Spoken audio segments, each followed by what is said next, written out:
Good morning, everyone. Welcome to an all-new Artsbeat TV and radio from Westfield Community Programming, 89.5 FM WSKB, and our media partners at Agawam Media and Southwick Community Television.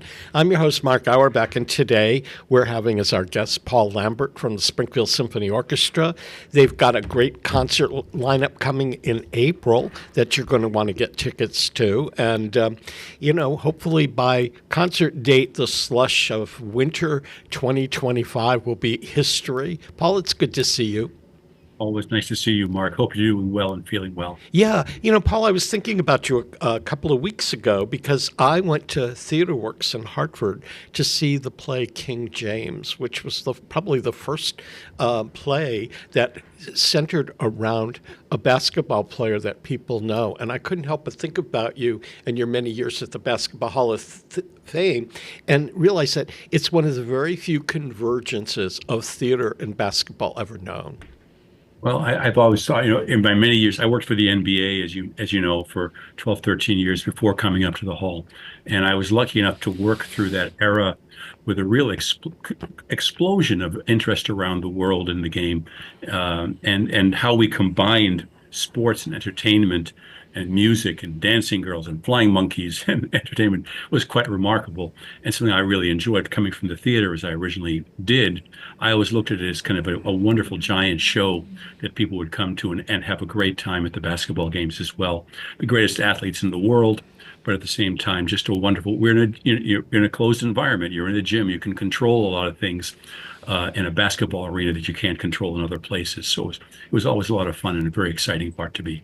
And I'm really excited that King James, which is a relatively new play, it's really not about basketball, but it is LeBron James is playing basketball, and these two sports fans connect as human beings over the sport of basketball and sports in general. And it is going up to Barrington Stage. But the convergence of theater and basketball just amazed me. And I thought, I wonder what Paul Lambert would say if he were in the audience of this. Yeah, no, it is. And the game, of course, is such a universally loved game, crossing barriers of race and age, and it's a global game at this point that people are so in love with basketball all over the world. It's really an extraordinary thing to have seen how it grew. And I, of course, was always very proud to talk about the fact that it came from Springfield, Massachusetts, that we knew the date, the time, the place that the game was invented, unlike any other sport that I'm aware of, except volleyball, which also we know the date, the time, the place, kind of unique in that respect. But you can't drive up and down Interstate 91 without seeing the Basketball Hall of Fame. And one of the things I like about it is it changes color at night. And I know that when I'm driving home from the northern parts and I see the Basketball Hall of Fame, it's time to merge right and get off Interstate 91. It's funny you say that. When we first opened the hall, and I was hired to move up here, and that was my first event at the Hall of Fame, was the grand opening of that building, which was also Magic Johnson's enshrinement. No pressure, but it was remarkable, and they had built into the dome this ability to change color, but nothing had been programmed yet. So literally at 2:00 in the morning, crawling out on West Columbus, we were standing there with our technicians and our color palettes and all like that, and trying to build in some looks and some color washes into the dome before we opened. So a very clear memory in my mind. It was a lot of fun. So the Springfield Symphony Orchestra has an April concert up and coming. Right. And every one of the concerts this year have been very unique in that not only the theme of the concert, but the selections of music. So give me a little preview or overview of the April concert. Well, first, we're really honored and very excited to once again welcome back Joanne Valletta to conduct the SSO. She conducted with us 2 years ago, and was everyone from our musicians to our audiences to folks she's a remarkable conductor. She's really one of the great conductors in the world. And so recognized by many people, as we learned leading up to her first appearance with us. We were just really remarkably honored and pleased that she could come back again to conduct with us. And she had a wonderful time, happily, in Springfield. So we were delighted to welcome back Ms. Valletta. She's a great story. She's a great, classy lady. I love pioneers, and she was one of those pioneers women really stepping up to the podium and becoming world-class conductors. And it's very moving to me to have the ability to kind of showcase that aspect of our industry and the changing face of music. But then it's a concert that's filled with beautiful music, some new music, I'm sure, to most of our audiences, and at the same time, some very familiar music to folks, with Mendelssohn's Violin Concerto and Mussorgsky's Pictures in an Exhibition being two of the most beloved parts of the canon, I would think, for many people. And at the same time, featuring a brand new saxophone concerto. I happen to love the saxophone. My beloved son Pete played the saxophone all growing up in my family, and I've always loved it. And you don't have a chance to feature that particular instrument that often, but we have a new concerto written by a wonderful local composer, Mr. Fuchs, coming up to. He's going to be with us to listen to the concert, and we're so delighted to welcome Tim McAllister to come and play that piece for us. We're very excited to showcase the new work, and really to continue to, we hope, pull in new audiences to enjoy beautiful music. Did the Springfield Symphony commission that work, or how did you get to premiere it? We started to talk. We always do, and I'm sure you know these concerts don't come together just like that. There's tremendous amount of thought that goes into each one of the concerts we do. And in this case, this came about with talking with Joanne Filletta about some of the work she'd doing. And she had worked with this composer before, and suggested we might want to reach out to him, which we did. We did not commission the work, but we're one of the first times it's ever been done with a full orchestra. So we're very excited about that opportunity, and really delighted to showcase something that new, combining that with, we hope, again, these two beautiful, more traditional pieces. We think it's really exciting, and a great balance. Again, we're doing that concert in the afternoon with the hopes that folks will come, bring their families, bring their children, bring folks to welcome and learn the beauty of some of this music. And at the same time, we're going to combine some of the pictures in an exhibition on the big screen that the Mussorgsky piece is written around.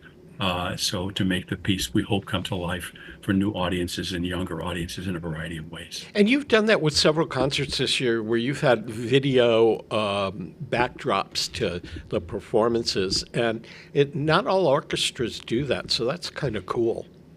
We're trying all the time to what we can do.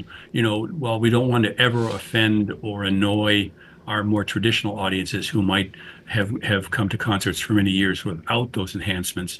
At the same time, we know that we need to attract younger audiences, more diverse audiences, new audiences to come and listen. So we're doing whatever we can to make, without offending or, we hope, bumping into traditions of the music, trying to find new ways to appeal to a broader range of audiences and to make ourselves more accessible to folks coming in, perhaps for the first time, who would sit back and go, wow, this is a great experience, the whole thing. As you know, Symphony Hall lends itself to that. It's beautiful acoustics, and we have the ability to do some things lighting-wise, video-wise. We're trying all the time to find new ways to present our product. We know that the world is changing. And folks have greater expectations of what a concert experience can be. So we want to make sure that we're staying contemporary and making ourselves available to a broad range of audiences. We believe that when folks come in and hear the Springfield Symphony Orchestra play in our beautiful hall, they'll want to come back. So that's what it's all about. And with Joanne Filletta coming back, I mean, when she was here the first time a couple of years ago, she had only 3 days at maximum to get to know the musicians and vice versa and put together a program. And that presents a challenge to any conductor coming to work with the Springfield Symphony Orchestra, because there's no music director who works with them 10 times a year. The musicians adored her. They said that if there was a vibe, she picked it up immediately, and that their rehearsals were a comfortable and quick collaboration. But this year, you had, I guess in January, a conductor jump in last minute when somebody took sick and have to create that collaboration in just hours. Courtney Lewis was that guest conductor who dove in, and I mean dove in, flying up with score on the plane and all like that. And he did a remarkable job. It was such a beautiful concert. Our musicians loved him as well. I must say they were really blown away by his not just his intelligence and his wonderful conducting skills, but just how quickly he adapted to us. Every orchestra, I'm sure, has its own unique personality and its own, as you suggest, a vibe.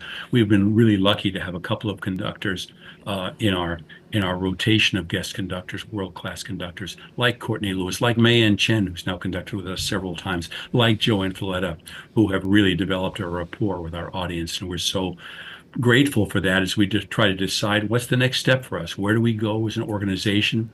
What does our future look like? Where do we need to, as we look to stabilize and to grow a vibrant future for this beautiful orchestra, what's the right path for us to take? Yeah. Our last guest from the symphony prior to your return was Renato Wendell, who is the guy that makes sure, he's kind of like the orchestra manager, makes sure that the musicians are in place and schedules and the music's ordered and all that good stuff. And he described the experience of that last minute change in conductors. You, as the CEO, that must have added a few gray hairs to your head. Had you ever experienced something like that in your theater background or your basketball background or your music background? Of course, as you know, Mark, the show must go on, as we say. And back in my days in summer stock and all like that, I've had many adventures of some unexpected changes. And the live performance, of course, that we do on the theater, it's based around you adapt and you work with whatever happens. And actually, I remember once at the Cape Playhouse where we actually had an actor die overnight, and another actor flew up who had played the part before. We rehearsed like mad that afternoon, mad costume, fittings and all like that. And he went on with his book in hand after we announced what was going on, but really did a remarkable job. I remember that, again, no stress. But there's been all kinds of things. And of course, in the world of sports, an injury can happen at any time. Something can happen. These are human beings, and you have to be ready to adapt to what can take place. And so that's part of the nature of what we do. In this case, we are blessed to have someone like Renato Wendell to work with, who is truly, and I say this to anyone who wants to know, he's a gift from God for this organization. He's one of those great unsung heroes behind the scenes who I was a subscriber, as you know, Mark, took my late mom to the symphony for many years, and I'd see his name in the program, but I'd never met him or had no idea who this gentleman was. And since landing in this chair, he is a remarkable gift to this organization, to this orchestra, to this community that should be celebrated all the time. I know the musicians share my affection for Renato, but he is an amazing, amazing gift and asset to this organization. But yes, that was stressful. And we then had a vocalist get sick the next month for our Byron Stripling Gershwin concert, and we flew in another vocalist. We all stepped back and said, "Is something happening here? What is the karma? Where are we going?" But both cases, we ended up with a remarkable replacement, and the concerts were great. Courtney Lewis conducting that concert really was so small preparation and the score. Happily, he had conducted a couple of the pieces before in his personal life, but a lot of the pieces, two of the pieces were new to him. So it was an amazing thing that he did. We're deeply grateful to him, and we look forward to welcoming him back again to Springfield at our first opportunity. That's great. You know, it's funny because post-pandemic, most orchestras and theater companies and other arts groups know how to shuffle because people would get sick at the last minute. I saw a play at Chester Theater last summer, and the star got COVID right before the first preview. So the first week of the performances, they had to bring somebody in to do the play who didn't know the play and had never seen the script. And I went to the press opening, and there was a little announcement that there would be a cast change. But the guy was on script, and he was carrying it around as though it was an old newspaper. And because I'm a theater guy, I realized what was happening. Most Sure. of the people in the audience had no clue, other than the fact that at this performance, the role would be played by. And what an opportunity. I mean, I'm glad I wasn't the manager of that show, having to deal with it, but what an opportunity to see the flexibility of artists. As you know, Mark, in my early life, I grew up in the professional theater, as did my wife. She was the talent. She was an actress, and I drifted quickly with a desire to eat on occasion onto the business side, and I ran the Cape Playhouse for 6-7 years, which was a joyous time in our lives. And we used to joke about the fact that if you could harness the creativity, the energy, the adaptability of showfolk, and let them out into the real world, they would take over the world, because no one is more passionate, no one is more creative. They adapt, they work with any circumstance that takes place, joyfully, usually, with their own eccentricities, to be sure.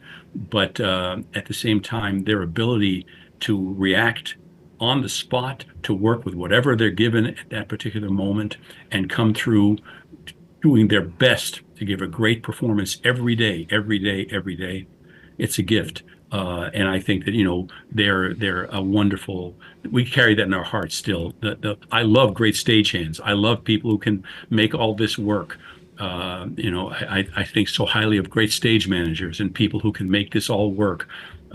So coming from that background, then into the NBA, where we operated on such a very high level of expectation on a global basis, was really an extraordinary thing. But I was so grateful for that background going in.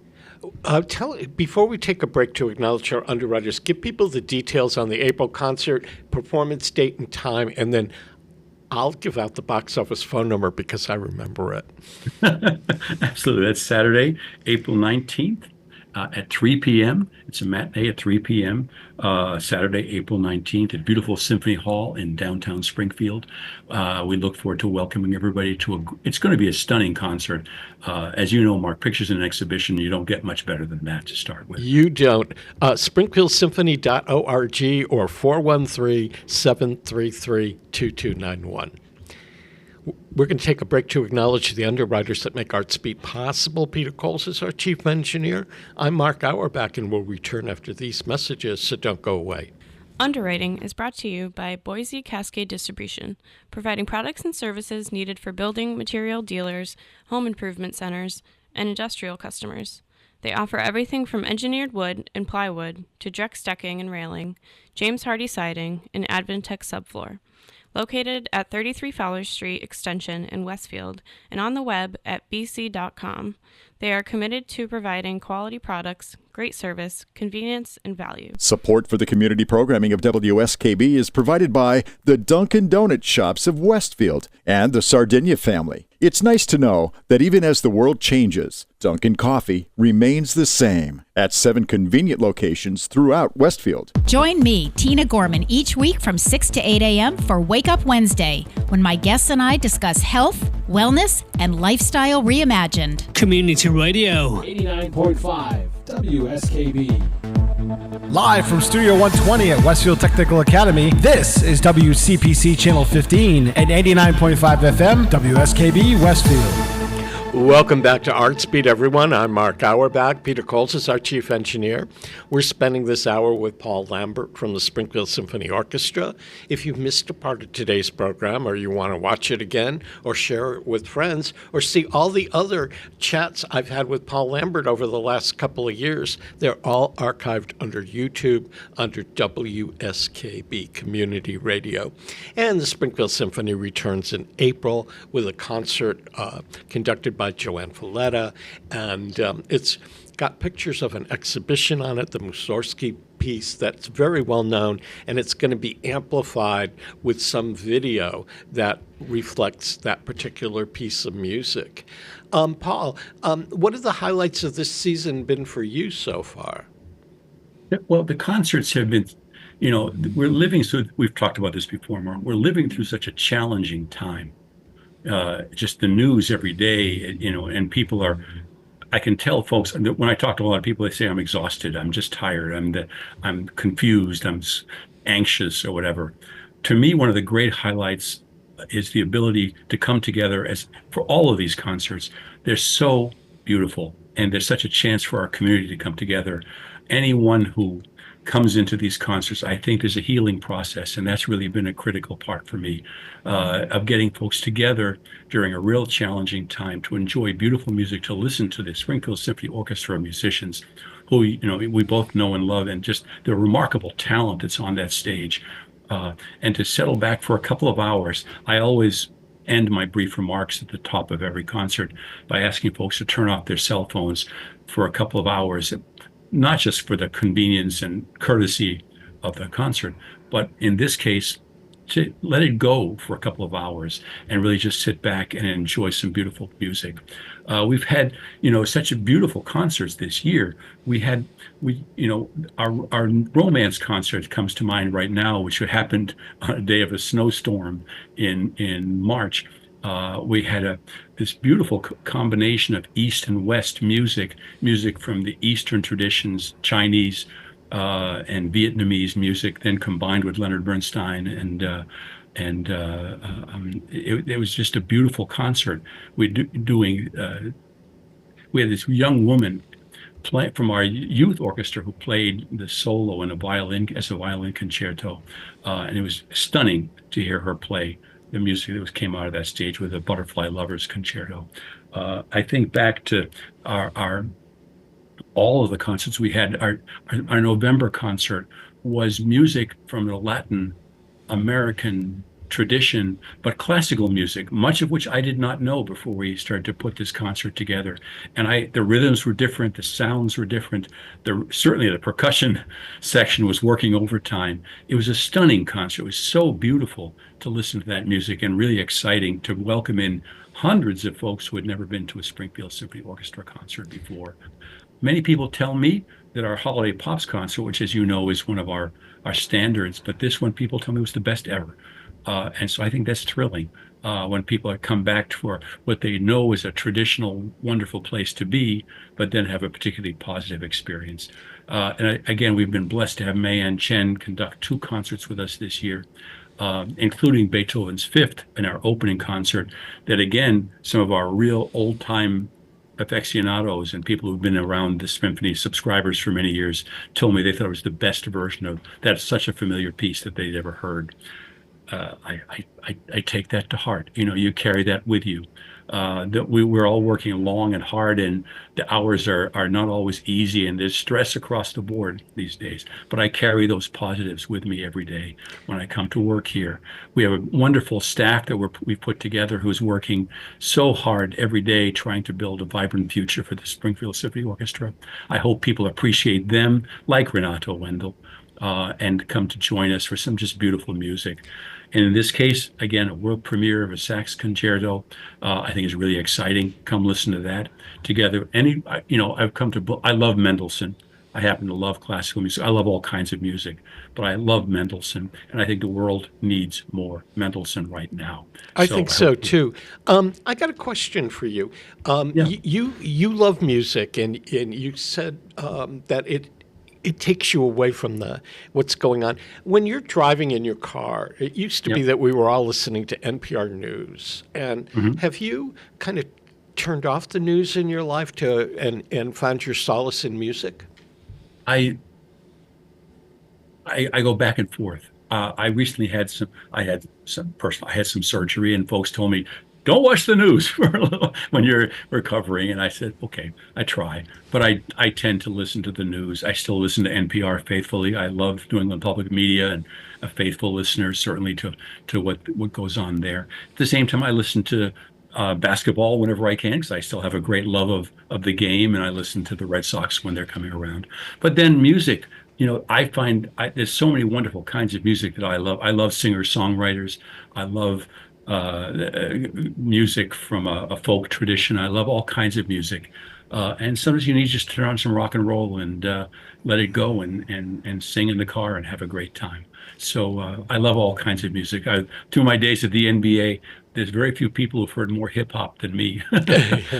As an arts administrator in this time, when you see what's going on at the Kennedy Center in Washington, where all of a sudden anything that's, quote, woke or any DEI is being eliminated on the government level, and it trickles down to national endowment grants, and probably it'll end up trickling down from other government-related sources. Are you apprehensive about the future of the arts overall in the next 4 years? Sure, of course. You have to be. I'm concerned about many things right now. I think we all are, because we don't know exactly what direction we're going to be going as a society, as people over the next few years.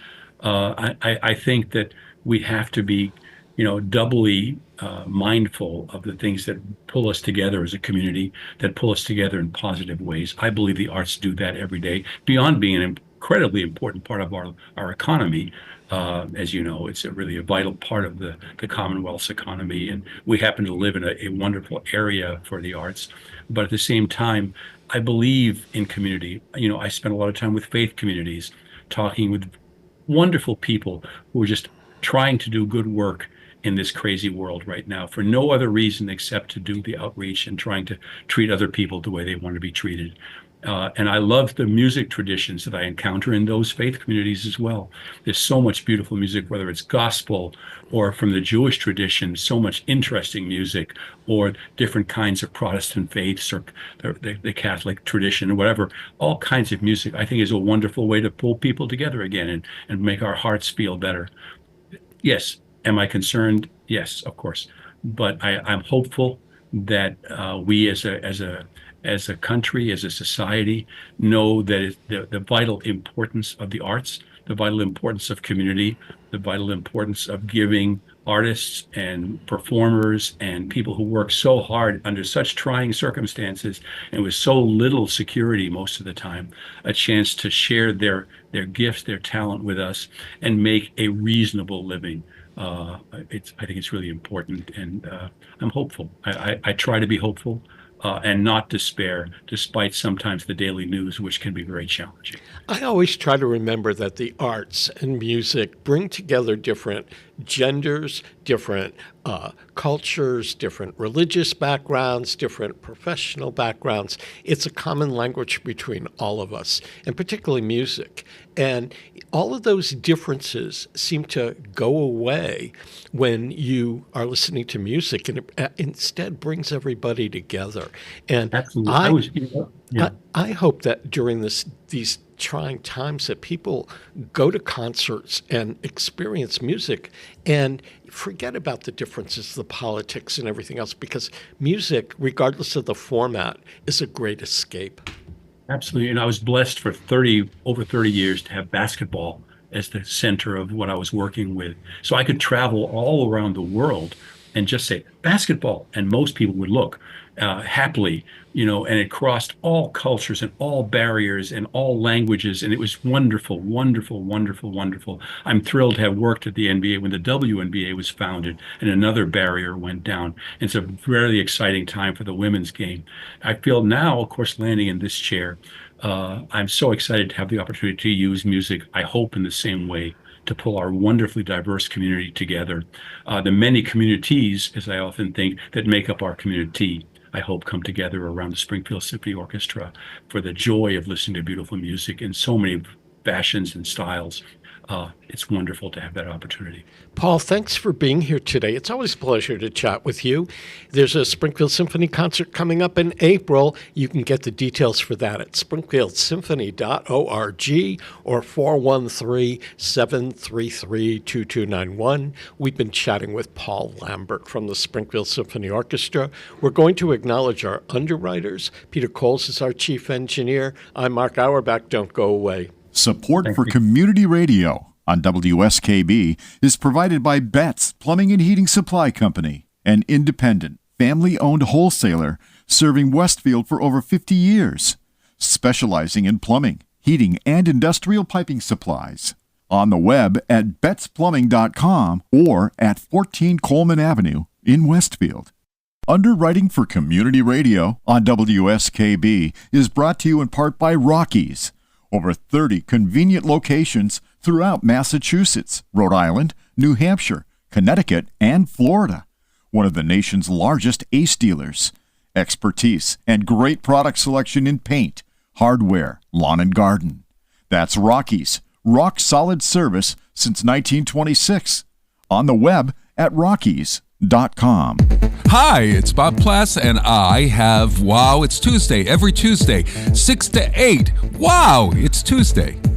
Community Radio 89.5 WSKB. I did it!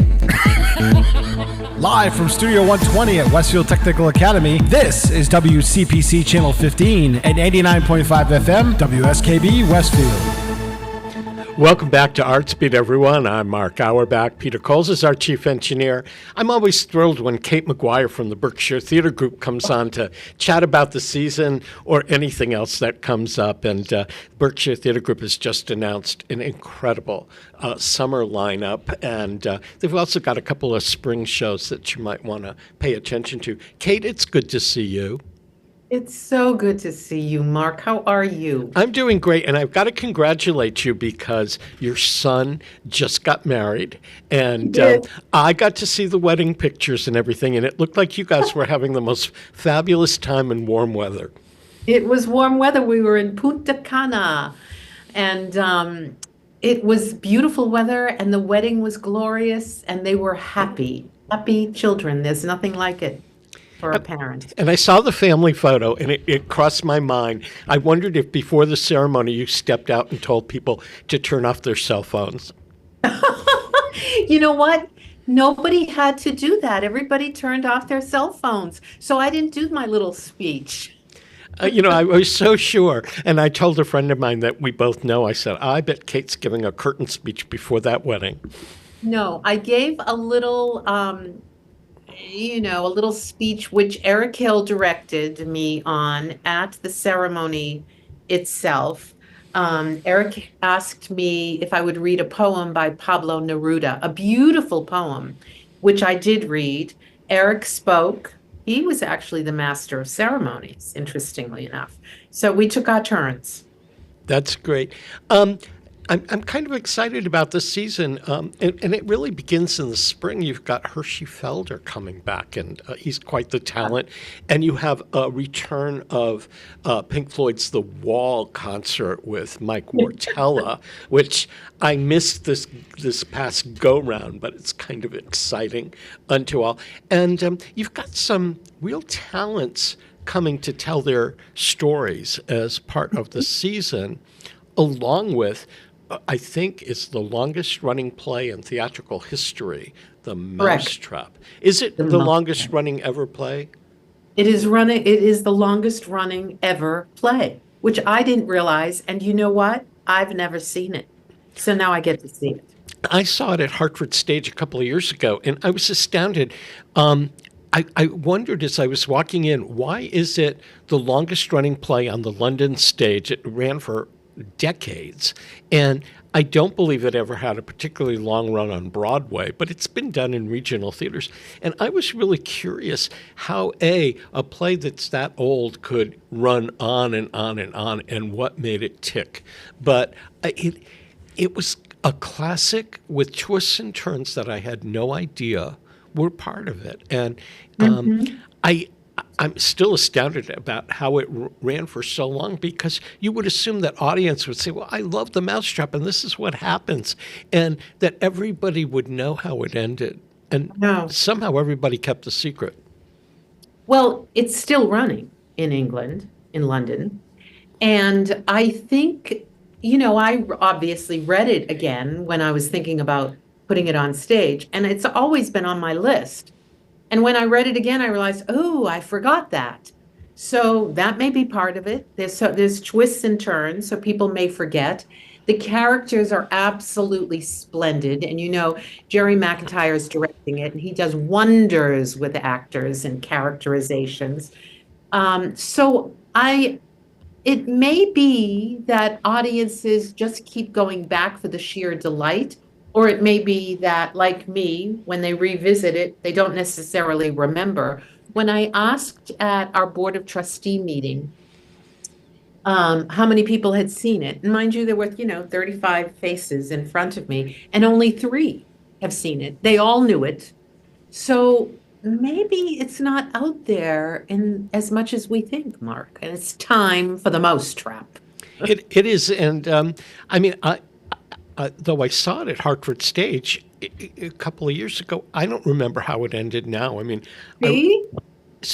I mean, I remember the characters. It's very stock mystery. I mean, so you have the characters that you're going to have seen in other plays, but I was intrigued on how it comes together, so I can't wait to see it again.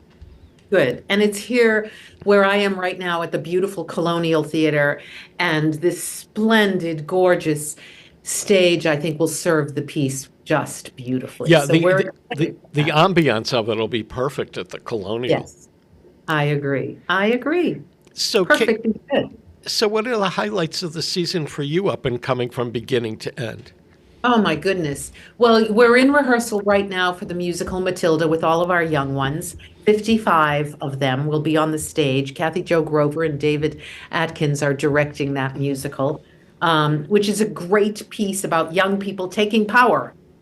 And that's what we need these days, is for young people to step up to the plate and take over, because those of us on the other side have done our duty. So it's time.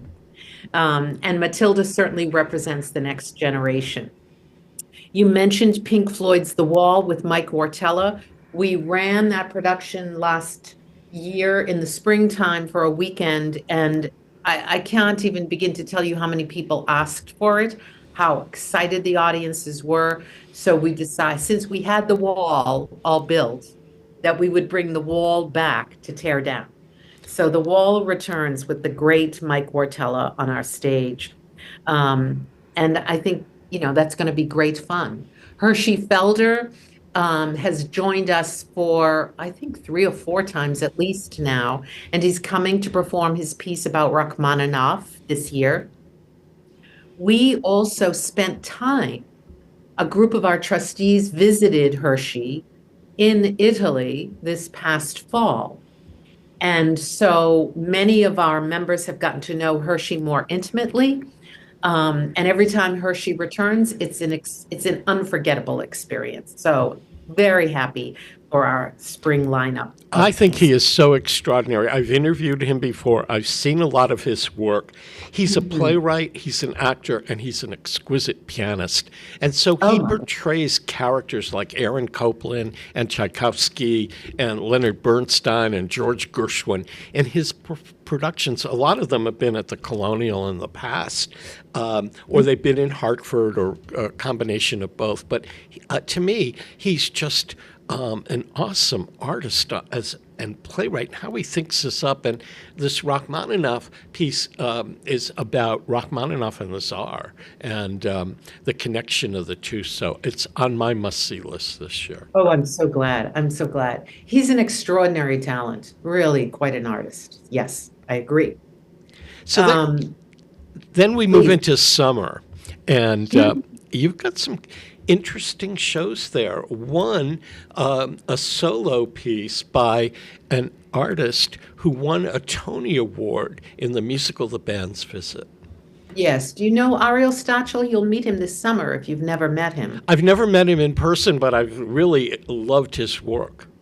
Oh, I think you're going to respond so well to him. He's a beautiful young man, enormously talented. He won the Tony for The Band's Visit and his performance. So last year we presented a weekend of new Jewish plays with the Jewish Play Festival, which is located in Philadelphia. We are going to have another weekend in August with our colleagues from that theater festival.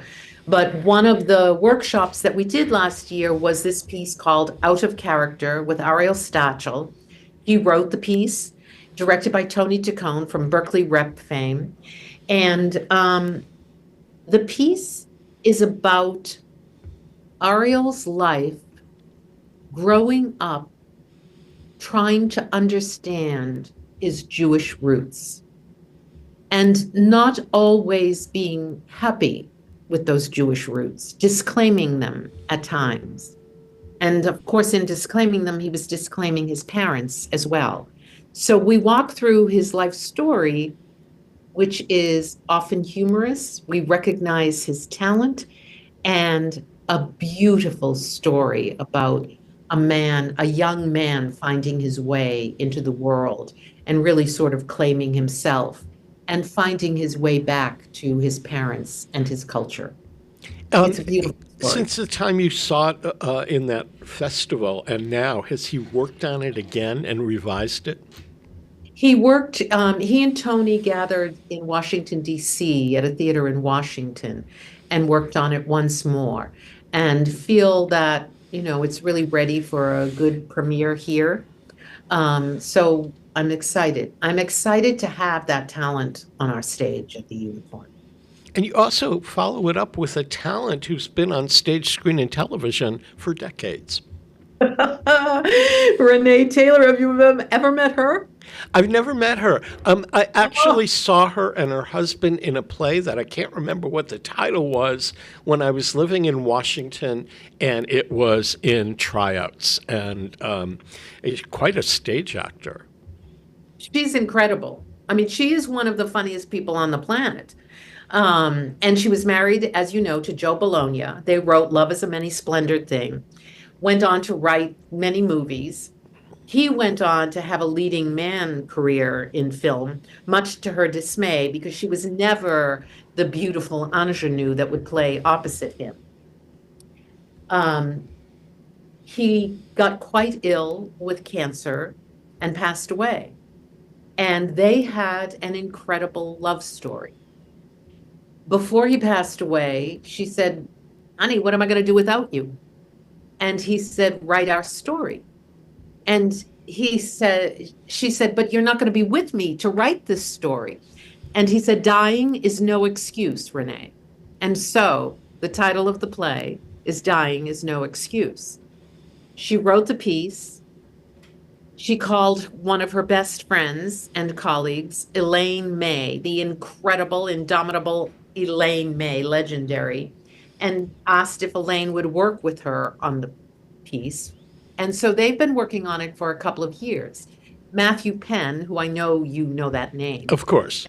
Who's directed with us, whose father, Arthur Penn, ran Berkshire Theater Festival many moons ago with William Gibson. And Elaine May was at the theater with Arthur Penn. Elaine May called Matt Penn and said, I want to do this play by Renee Taylor. I'd like to direct it, but I want it to premiere at Berkshire Theater. I have such fond memories. I want to go back.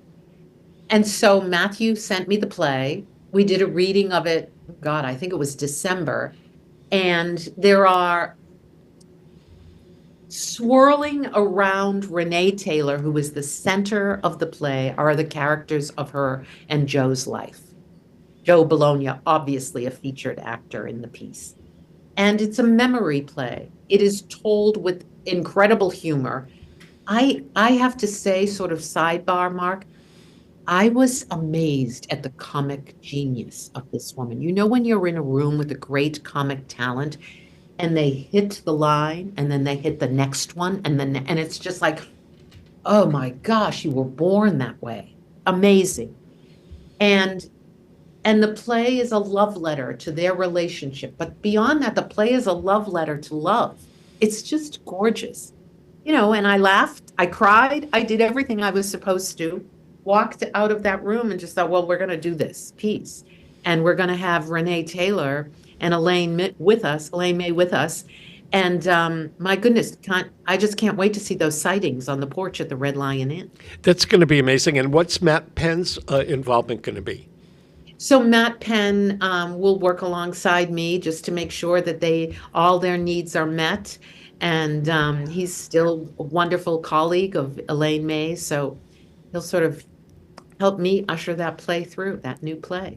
We're excited. And he just finished a great run directing half of the 10 by 10 New Play Festival at Barrington Stage down the street from you guys. Matt Penn is just one of our areas, and I think we can claim him as one of Berkshire's and Western Massachusetts' own talent. Oh, I think so. Even though his career's been in television primarily and national things, he's just a joy to work with and to be around. Yeah, he's a good person, and And the stories, I was in a room, we were doing a Zoom with Elaine, and I could tell the stories about time with Elaine May and Arthur Penn and Matt when he was a young boy around them, watching all these luminaries.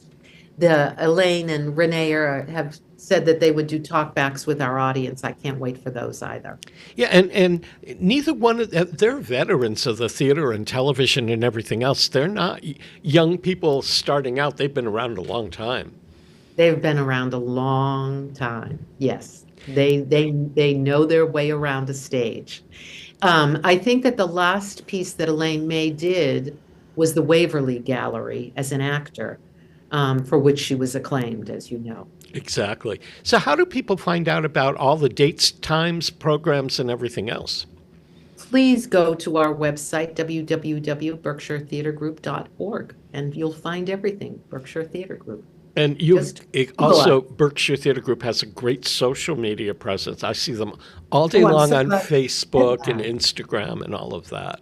Great. Thank you for mentioning that. Yeah. We're going to take a quick break to acknowledge our underwriters, and we'll be back more with Kate Maquire to talk about Berkshire Theater Group and everything else we want to chat about. Peter Coles is our chief engineer. I'm Mark Auerbach. Don't go away. Support for the community programming of WSKB is provided by the Dunkin' Donut Shops of Westfield and the Sardinia family. It's nice to know that even as the world changes, Dunkin' Coffee remains the same at 7 convenient locations throughout Westfield. Underwriting for WSKB's community radio programming is brought to you in part by R. Levesque Associates. They are offering landscape architecture, civil engineering, environmental permitting, and land surveying. RLA is a second-generation company devoted to excellence in the planning and design of outdoor spaces. On the web at rlaland.com or at 40 School Street in Westfield. Listen to me, Michael Buster McMahon, Mondays 8 to 10 a.m. to learn the stories behind your favorite songs. Or don't. I'm not the boss of you. Community Radio 89.5 WSKB. Live from Studio 120 at Westfield Technical Academy, this is WCPC Channel 15 and 89.5 FM WSKB Westfield. Welcome back to Artsbeat, everyone. I'm your host, Mark Auerbach. Peter Coles is our chief engineer. If you've missed a part of today's program or you want to watch it again or share it with friends, it's archived on YouTube under WSKB Community Radio. And Kate Maquire and I chat frequently on Artsbeat. You can go back and check out how we've aged over the years, our hairstyles going back, because all of those interviews are archived as well. Kate, as we look forward to the upcoming season, Christmas Carol is going to return next holidays. I don't want to push us all the way to the holidays like a CVS that already has Halloween costumes out there.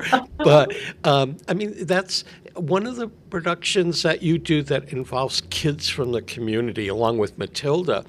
And when you bring Mike Wartella back, who's an established actor from the Berkshires originally, has incredible Broadway credentials. He got his start as a kid learning theater with Berkshire Theater Group, and you've sent several other people into the national arena. That training program's real important. The training program is really important.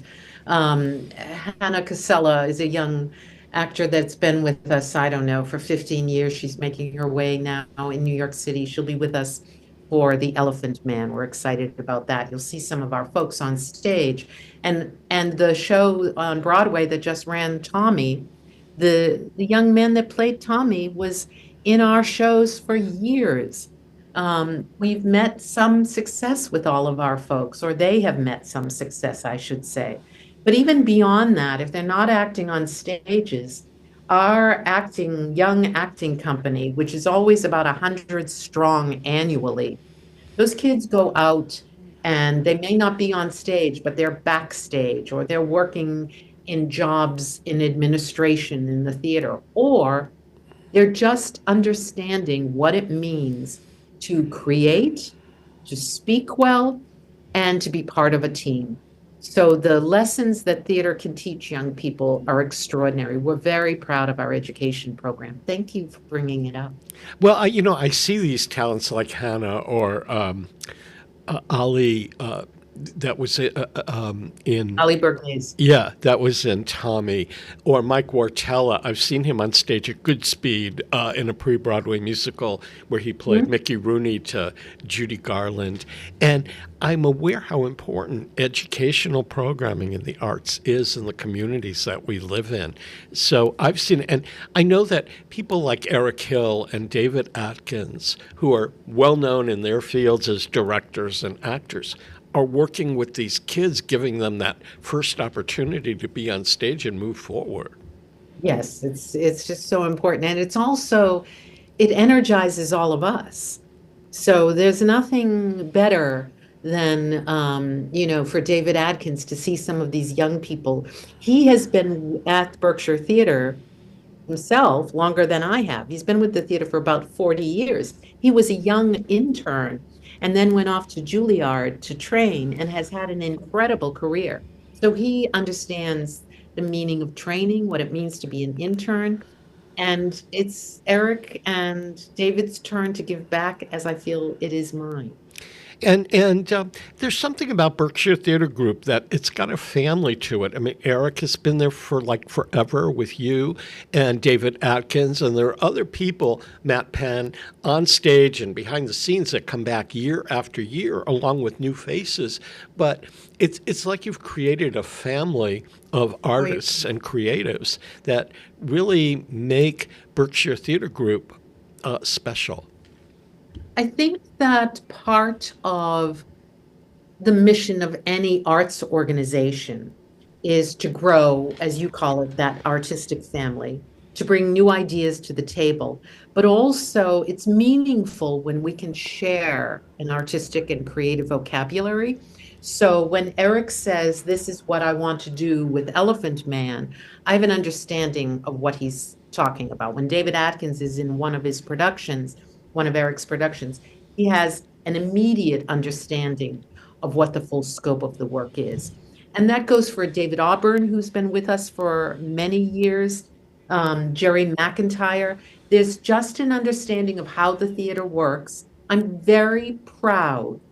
We have an organization with about 25 full-time employees. More than half of us have worked together for a decade or more. That's a long time to be with other folks. And we also recognize the need to keep re-energizing and make sure that new voices come into our world as well. I don't know about you, but for me, almost every day that I work as a reporter and critic in the theater, and having come from the theater world, I think about the term of family, because we're all interrelated in one way or another. Eric Hill and you and I met at Stage West when we were kind of young and getting started. And I think back to those days and the fact that we've all stayed interconnected and close ever since, along with other colleagues that we worked with at that time. And to me, that's what the theater world is about. It's relationships and growing together and having an artistic vocabulary that is timeless. I mean, Eric and I speak quite frequently about everything under the sun, but we have this a language that we speak for all the years of knowing each other and working together and collaborating that is unique. I don't have that outside of the theater world with broadcast colleagues or people that I've interacted with in marketing or public relations. It's something really special to theater. It's true. I mean, I don't know why or what brings all of our staff to this place. I don't know what has generated them in terms of how did they get to this creative life. But what I do know is that we all share a passion, that we all work for the not-for-profit world, which demands different things of us. We're not working for a gazillion dollars. We're not working to enrich the community in any other way than culturally and spiritually. And that, I think, is what provides a center for each one of us to work together. You're going to be moving Berkshire Theater Group towards its 100th anniversary. It seems like it's just the 90th when we had that huge party. And That was fun. Under a tent, it was 110 degrees outside. But I'll never forget that. That was one of the most fun evenings I've ever had. We're moving. Oh, I'm so glad. Yeah, and we're moving towards 100 years. What do you think the imprint of Berkshire Theater Group has been on Western Massachusetts in the time that you've been there? And where do you see it in the legacy of the arts in Massachusetts? Berkshire Theater Festival in Stockbridge is going to be 100 years old, as you said, in 2028. That makes us one of the longest running theaters in the country. And there's a responsibility to that. So the beautiful Colonial Theater was also built at the end of the 1800s, very important theater. It was sadly shut down for 50 years. Berkshire Theater Festival, even though our casino is going to be refurbished, that campus has performed steadily for all of the years, not missing a single season. What's held in those archives is the history of the American theater, the history of Stockbridge, and the history of the energy of all the culturals in Berkshire County. So we were the first. The dancers that then went on to Jacob's Pillow, Ted Shawn, danced on the front lawn of our playhouse. Everything sort of sprung from Berkshire Theater Festival here. I always call this America's premier cultural resort, and I like to think of us as the grandmother, which of course I am now. So there is an important legacy and responsibility that comes with that history, and part of that responsibility is trying to think of what does that playhouse need to look like as it reopens so that it is ready for the next generation of artists. And I hope that the next conversation that you and I have, you'll let me show you the designs for the space, because what we are thinking about is how do we make sure that that space is ready for the next world of artists, which may look a little different than what, when I speak with some of our more mature directors and say, who would you like as a sound designer? When I started in this business, we didn't have sound designers. We didn't have projection designers. None of that was part of the artistic journey of putting on a play. But I don't think we do plays anymore without projections or sound designers or composers.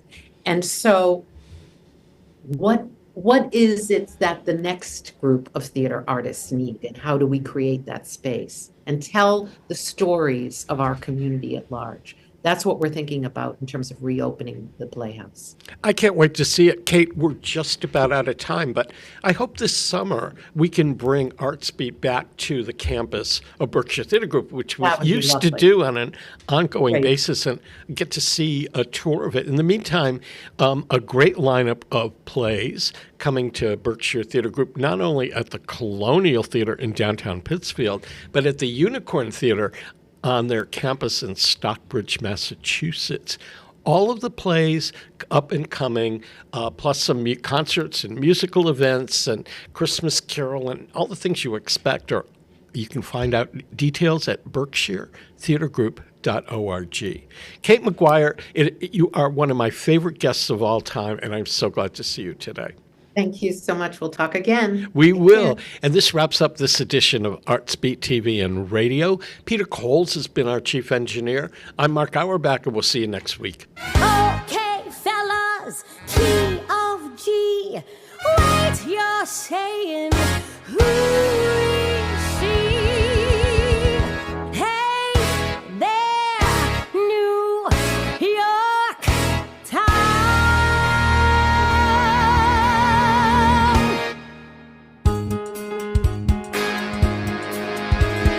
As you know, I'm not from here, local legend like some here. Yeah, but now that I've come here, it's where I wanna be. I love that music you're playing, got me stopping and swaying. You can go, but I'm staying.